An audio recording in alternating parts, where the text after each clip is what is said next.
வணக்கம், எல்லாரும் எப்படி இருக்கீங்க? இன்னைக்கு வந்து நான் கிளைமேட் வந்து சூப்பராக இருக்குங்க. வெயிலே இல்லை. ஒரு 5 மணி இருக்கும். ஃபுல்லாக வந்து மேகமூட்டமாக ரொம்ப நல்லா இருந்துச்சு. சரி, வீடியோ எடுக்கலான்னு சொல்லிட்டு மாடிக்கு வந்தேன். வாட்டர் கேனில் வந்து நான் செடி வைக்கணும் அப்படின்றது என்னுடைய பிளான் இருந்துட்டு இருந்தது.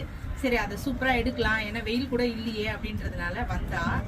இங்கே பாருங்க, என் நேரம் காற்று சொயிட்டி அடிச்சுக்கிட்டு இருக்குங்க. நிற்க வைக்கிற கேன் எல்லாம் பறந்து போகுது. இங்கே பாருங்களேன், நிற்க வச்சு நான் மண் கலவையை ரெடி பண்ணுறதுக்குள்ளே இந்த கேன்லாம் மூளைக்கு ஒன்றா போயிடுது. திரும்ப எடுத்துகிட்டு வந்து அதுங்களை நிற்க வைக்கிறதுக்குள்ளவே எனக்கு டைம் சரியாயிடுச்சு.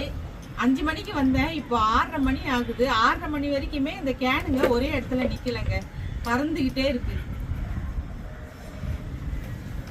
இந்த கிளைமேட்டை நினைச்சு சந்தோஷப்படுறதா, என்னால் வீடியோ எடுக்க முடியலையே நினைச்சு வருத்தப்படுறதான்னு தெரியலங்க. சரிங்க, இந்த வீடியோ உங்களுக்கு பிடிச்சிருக்குதுன்னா லைக் பண்ணுங்க, நிறைய பேருக்கு ஷேர்